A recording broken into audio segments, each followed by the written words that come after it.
Hey Math Adepts, this is another installment of Mathematics with Mr. Sivadas, and we're going to take a look at inverse trig functions. So first of all, say we have a triangle like this. We know that the sine of theta is the opposite over the hypotenuse. So that's 5/13. And we know that the cosine of theta is the adjacent to the angle over the hypotenuse. So the cosine theta is 12/13.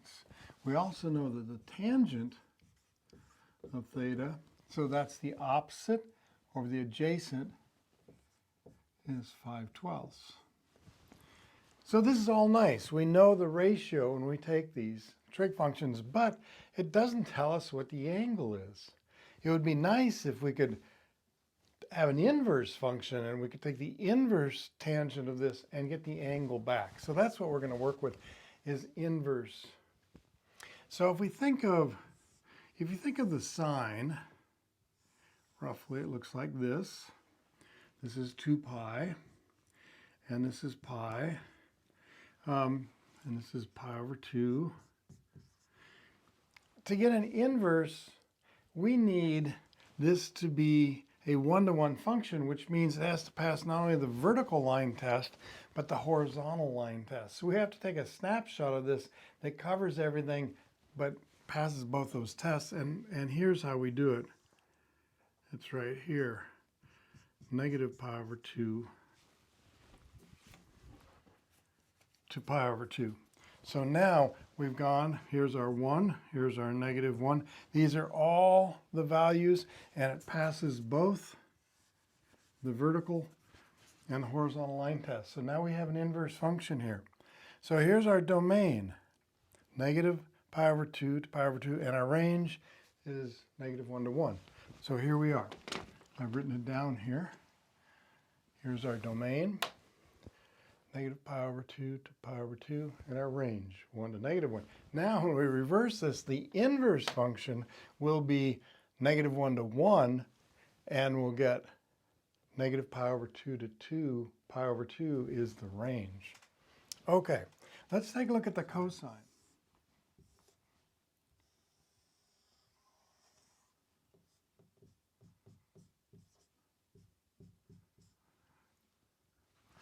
So notice this one, if we cut it off right here,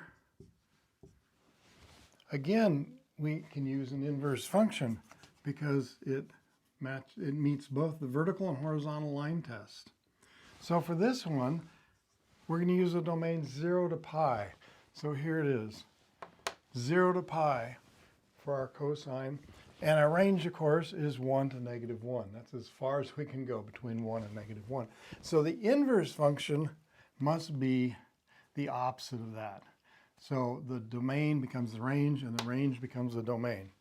So now we're going from -1 to 1, and our output in our range is going to be 0 to pi. Okay.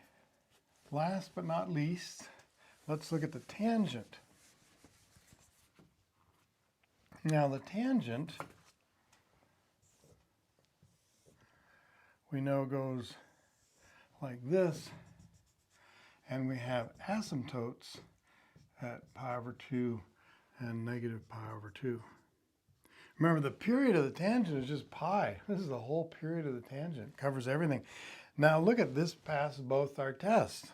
Horizontal line and the vertical line. So we're going to go from negative pi over 2 to pi over 2. But remember, this has asymptotic behavior at negative pi over 2 and at pi over 2, so they're not included. So we have round parentheses here. We can't include these. And our range is in negative infinity to infinity. We can have anything on this graph. So, of course, our inverse is going to go negative infinity. You can put anything in you want into the inverse tangent function, and you'll get that. Theta equals the sine -1 of y. We want to be really careful. This is the inverse function. This is not equal to the sine of theta to the -1, which is 1 over the sine theta, which is the cosecant of theta. Okay, so the -1 here doesn't mean reciprocal. It means inverse. So let's not get these mixed up. Okay, so we've got these. So why don't we do some problems? We'll go over here and do some problems. All right, so here we have a triangle. And we know that we have the adjacent, we have the hypotenuse. So we're going to use the cosine. So the cosine of theta is 45 over 50. So what we need to do is we need to find the inverse cosine of 45 over 50. We could have reduced this, taken a 5 out, made it 9/10, but this will work perfectly fine.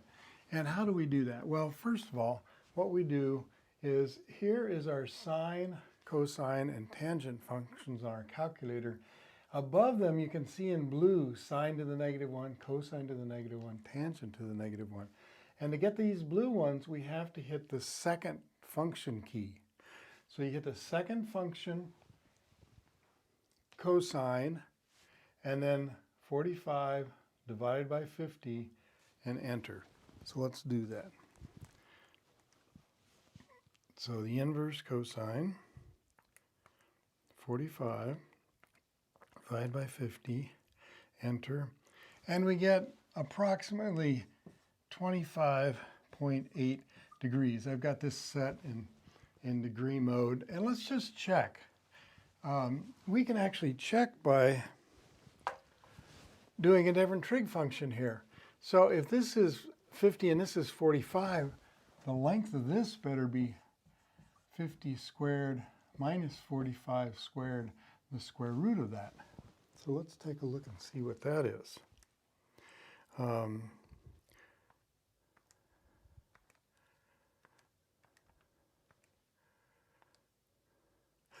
So this is the square root of 475. And maybe I can reduce that, but I'm not going to. I'm just going to go ahead. So now, see, we have, let's take the sine. The sine of theta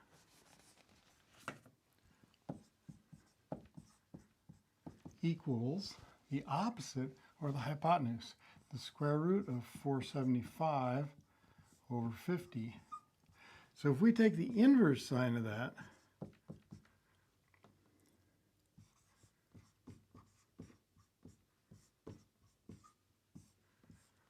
this better give us the same answer. So let's do that. So okay, so to get the inverse of this, the first thing I think I'll do is get the square root of 475. The square root of 475 equals, and now I will take the inverse sine of the answer, which is the blue one, and right here the answer, divided by 50, and I get 25.84. So I get the same. So this shows you that it's actually working okay, because we figured the other side and we get the same angles here. All right, let's do these over here. So what do we have here? We have the adjacent, the opposite, and we have the adjacent. And we know the opposite or the adjacent is the tangent.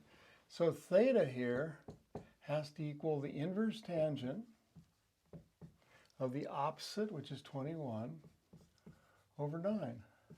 So theta, let's put this in our calculator. So this is just an approximation. Remember, the calculator can't give you exact answers. It just gives you approximation. It may go out to 10 decimal places, but still an approximation. The inverse tangent of 29 divided by 9, enter, and this gives 72 point, let's say 8 degrees, just roughing it out there.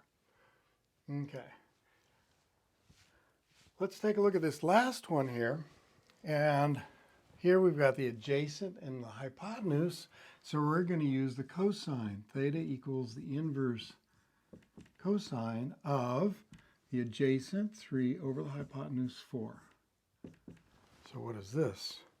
Inverse cosine of, well, that's just 0.75 equals roughly, I should put these on all these, 41.4 degrees. These are all approximate, right?